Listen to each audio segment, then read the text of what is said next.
Bonjour tout le monde, bienvenue à ce cycle de préparation des EVC en odontologie 2025. Je me présente, je suis Yusra Hamdouni, ancienne résidente en médecine et chirurgie buccale.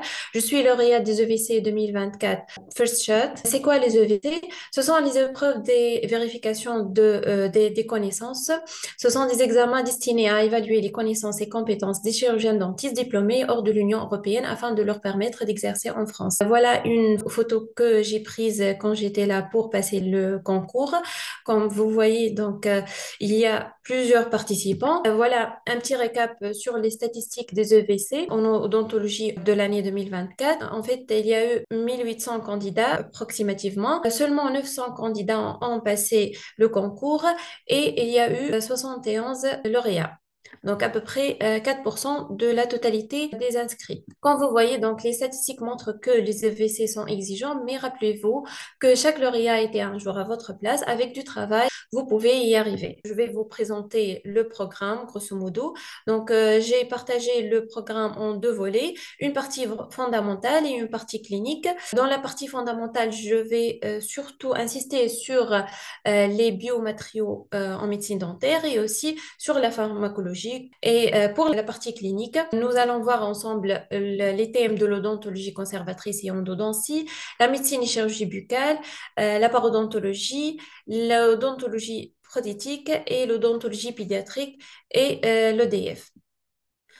Pour les biomatériaux, on va donc voir ensemble l'ensemble des matériaux utilisés en médecine dentaire tels que les céramiques, les alliages, les zircones, les résines composites et les CVI, les matériaux d'empreinte aussi et pourquoi pas les amalgames à titre indicatif, bien qu'ils ne soient pas utilisés. On ne sait jamais, peut-être qu'ils posent des questions sur les amalgames. Et on va aussi voir le travail des matériaux ainsi que le CFAO qui est très intéressant dans le domaine de prothèses dentaires. Pour la pharmacologie, on va voir les médicaments qu'on prescrit en tant que médecin dentiste, mais aussi les médicaments prescrits par d'autres spécialistes tels que les antithrombotiques, les antirésorptifs et les biothérapies de plus en plus répandues de nos jours. En odontologie conservatrice, on va voir ensemble les examens cliniques complémentaires en odontologie conservatrice, la maladie carieuse, la perte des substances dentaires d'origine non carieuse, les restaurations coronaires, les pathologies pulpaires et périapicales, les traumatismes dentaires, le traitement endodontique et le retraitement endodontique, les complications en endodontie et la prise en charge des patients à risque en endodontie. Pour la médecine et chirurgie buccale, on va consacrer un grand chapitre pour étudier les patients à risque, ainsi que les urgences en chirurgie orale. On va aussi voir les examens cliniques et complémentaires en chirurgie orale, les avulsions, les cellulites, la chirurgie implantaire, les kystes et les tumeurs des maxillaires. Et on va aussi voir la dermatologie buccale, tout ce qui est aft, les implants, candidose, etc. On va aussi voir les pathologies des glandes salivaires, les pathologies des ATM, les sinusites d'origine dentaire et les ostéites. À noter que ces chapitres, c'est pas la liste finale, on peut rajouter d'autres chapitres, bien sûr, au fur et à mesure. Pour la parodontologie, on va voir l'éthiopathogénie des maladies parodontales, les facteurs de risque et le pronostic en parodontologie, les pathologies gingivales, les thérapeutiques parodontales, les anomalies mucogingivales et les traitements pluridisciplinaires chez le patient parodontal. En odontologie prothétique, on va voir les indications des différents types prothétiques, le traitement de la dent unitaire et les solutions thérapeutiques pour les dentements partiels et les dentements total. On va aussi consacrer un chapitre pour l'implantologie et pour l'occlusion et les empreintes. Pour l'odontologie pédiatrique, on va insister sur l'approche comportementale en pédodontie. On va étudier ensemble la denture et la dentition, le traitement de la dent temporaire et de la dent permanente immature.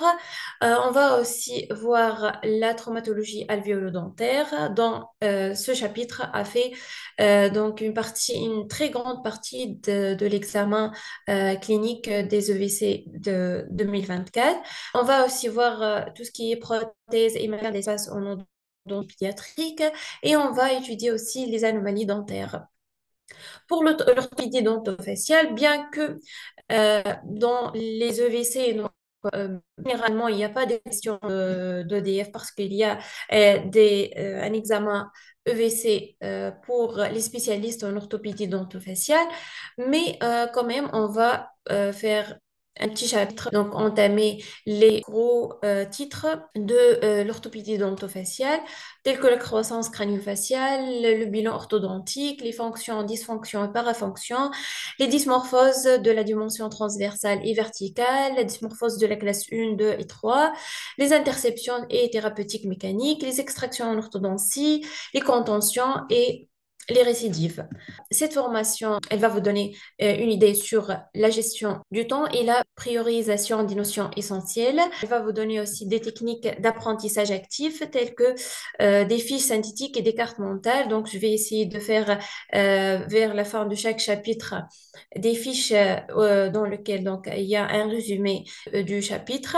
Nous allons aussi vous offrir un accompagnement continu, un suivi des progrès et des conseils personnalisés sur WhatsApp. Donc, nous avons un groupe WhatsApp sur lequel vous pouvez nous envoyer vos questions. Les résultats attendus de cette formation, c'est de maîtriser les notions théoriques et pratiques indispensables du VC. Vous pouvez aussi identifier et corriger vos lacunes et surtout gérer efficacement votre temps et votre stress le jour de l'examen.